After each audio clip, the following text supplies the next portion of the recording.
매일 성경 큐티 힌트 2024년 8월 2일 예레미야 43장 1절에서 13절까지 말씀.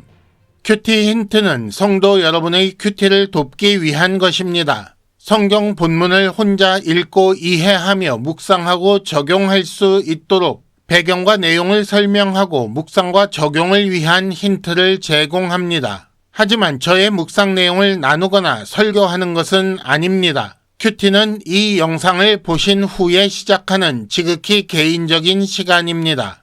그럼 이제 오늘 본문 말씀을 함께 읽어보겠습니다. 예레미야가 모든 백성에게 그들의 하나님 여호와의 말씀, 곧 그들의 하나님 여호와께서 자기를 보내사 그들에게 이르신 이 모든 말씀을 말하기를 마치니 호사야의 아들 아사랴와 가레야의 아들 요하난과 모든 오만한 자가 예레미야에게 말하기를 네가 거짓을 말하는도다. 우리 하나님 여호와께서 너희는 애굽에 살려고 그리로 가지 말라고 너를 보내어 말하게 하지 아니하셨느니라. 이는 네리야의 아들 바룩이 너를 부추겨서 우리를 대적하여 갈대아 사람의 손에 넘겨 죽이며 바벨론으로 붙잡아 가게 하려 함이라.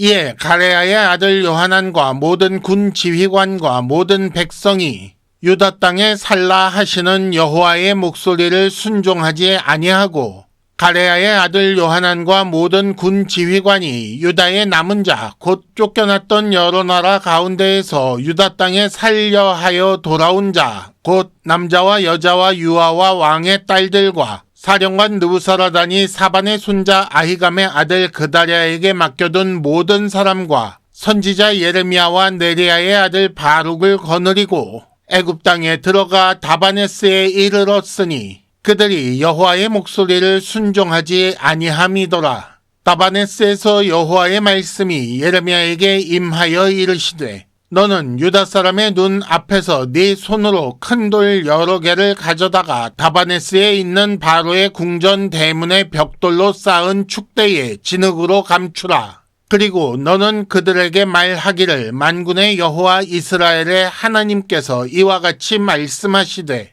보라, 내가 내 종 바벨론의 느부갓네살 왕을 불러오리니 그가 그의 왕좌를 내가 감추게 한 이 돌들 위에 놓고 또 그 화려한 큰 장막을 그 위에 치리라. 그가 와서 애굽 땅을 치고 죽일 자는 죽이고 사로잡을 자는 사로잡고 칼로 칠 자는 칼로 칠 것이라. 내가 애굽 신들의 신당들을 불지르리라. 느부갓네살이 그들을 불사르며 그들을 사로잡을 것이요 목자가 그의 몸에 옷을 두름같이 애굽 땅을 자기 몸에 두르고 평안히 그곳을 떠날 것이며 그가 또 애굽 땅 벳세메스의 석상들을 깨뜨리고 애굽 신들의 신당들을 불사르리라 하셨다 할지니라 하니라. 아멘. 오늘의 큐티 힌트 3가지입니다. 첫째, 모든 오만한 자라는 표현에 대해 생각해 보시기 바랍니다. 둘째, 그 오만한 자의 악한 영향력을 주목하십시오. 셋째, 무엇을 피하려 어디로 갔는지 잘 보시기 바랍니다. 큐티 힌트 첫 번째, 모든 오만한 자라는 표현에 대해 생각해 보시기 바랍니다. 2절에 보면 호사야의 아들 아사랴와 가레야의 아들 요하난과 모든 오만한 자가 예레미야에게 말했다 했습니다. 여기서 모든 오만한 자라고 할 때의 그 오만하다라는 단어는 시편 19편 13절에는 고의로 죄를 짓다 라고 번역되어 있습니다. 그리고 히브리어 사전에는 주제넘은 거만한이라고 나옵니다. 그러니까 오만한 자라는 말은 의도적으로 자기를 높여서 자기 멋대로 행하려 하는 그런 태도를 말하는 것입니다. 42장 4절에 약속했던 것처럼 예레미야는 하나님의 말씀을 숨김없이 모두 말했습니다. 그러므로 그들도 42장 5절에 약속한 것처럼 모든 말씀대로 행해야 옳습니다. 하지만 그들은 그리로 가지 말라고 그렇게 말하게 하지 아니하셨다라고 주장합니다. 하나님의 말씀을 부정하는 것처럼 보이지 않고 예레미야가 거짓말을 하고 있다는 주장으로 그렇게 들립니다. 그들은 자기들이 예레미야 위에 올라서서 예레미야를 판단할 수 있는 것처럼 말합니다. 스스로를 선지자를 판단할 수 있는 높은 자리에 두고 그렇게 해서 자기보다 낮은 자리에 있는 선지자의 말을 자기가 판단할 자격이 있다고, 그리고 그 판단의 결과 듣지 않아도 된다고 하는 그런 태도를 보이는 것입니다. 그래서 오만한 것이지요.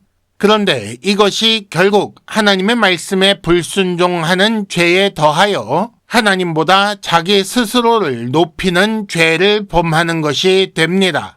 이들은 하나님 말씀에 불순종하기 위한 핑계를 찾다가 오만한 사람들이 된 것입니다.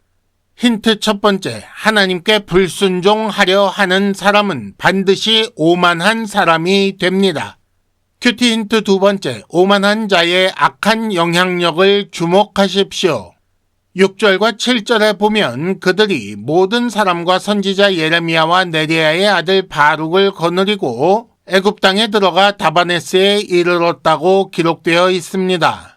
3절까지 모든 오만한 자의 주장이 나온 후에 여호와의 목소리를 순종하지 아니하고 라고 나오는 4절부터 여호와의 목소리를 순종하지 아니하고 라고 나오는 7절까지 그 중간에 들어있는 것이 모든 오만한 자의 행동이고, 그들의 행동은 이렇게 해서 여호와의 목소리를 순종하지 않은 것으로 규정됩니다. 모든 오만한 자의 행동은 여호와의 목소리를 순종하지 않은 것입니다. 그것이 구체적으로 역사적으로는 애굽 땅에 도착한 것으로 나타났습니다. 하지만 애굽 땅에 도착한 사람 중에는 예레미야와 바룩도 있었습니다. 아마도 예레미야와 바룩은 이집트로 가는 것을 반대했겠지만 강제로 압송되었을 것입니다. 그렇다면 나머지 사람들 중에도 그런 사람들이 있지 않았을까요? 5절에 유다 땅에 살려 하여 돌아온 자라는 표현을 보면 그런 사람들까지 이집트로 끌려갔다라는 뉘앙스로 보입니다. 그러니까 원치 않게 끌려간 사람들이 있었을 가능성이 있는 것입니다. 무엇보다 그다랴에게 맡겨둔 백성이라는 표현이 그 백성들이 모든 오만한 자에게 맡겨진 것이 아니라는 뜻을 가지고 있어서 그들의 행동이 불법이라는 것을 알려주고 있습니다. 힌트 두 번째, 마태복음 6장 13절에도 나오고 우리가 주기도문으로 알고 있는 시험에 들게 하지 마시옵고 다만 악에서 구하시옵소서라는 말씀을 함께 묵상해 보시기 바랍니다. 큐티 힌트 세 번째, 무엇을 피하려 어디로 갔는지 잘 보시기 바랍니다. 11절에 기록된 하나님의 말씀을 보면 바벨론의 느부갓네살 왕이 와서 애굽 땅을 치고 죽일 자는 죽이고 사로잡을 자는 사로잡고 칼로 칠 자는 칼로 칠 것이라고 말씀하셨습니다. 유다의 남은 자들 애굽 땅으로 간 사람들이 원하던 것은 무엇이었습니까? 41장 18절에 의하면 그들은 갈대아 사람들을 두려워하였고 42장 14절에 의하면 전쟁도 보이지 않고 나팔소리도 들리지 않고 양식의 궁핍도 당하지 않는 애굽 땅으로 들어가 살리라 라고 하고 있습니다. 그러니까 애굽 땅으로 가면 갈대아 사람들을 만나지 않고 전쟁도 겪지 않는다고 생각한 것이지요. 그들은 전쟁과 죽음과 두려운 갈대아인을 피하여 애굽으로 갔습니다. 하지만 하나님께서 갈대아인의 나라 바벨론의 왕 느부갓네살을 애굽으로 보내시고 죽일 자는 죽이게 하신다고 하셨습니다. 여러분, 사는 동안 피하고 싶은 것이 많이 있을 텐데 문제는 하나님 뜻에 따라 하나님 방법으로 피해야 하는데 내 뜻대로 내 방법으로 피하는 것 아니겠습니까? 힌트 세 번째, 지금 피하고 싶은 것은 무엇입니까? 정말 하나님 뜻대로 피하고 있습니까? 이상으로 2024년 8월 2일 매일 성경 큐티 힌트를 마칩니다. 여러분 큐티를 통해 은혜 많이 받으시기를 바랍니다.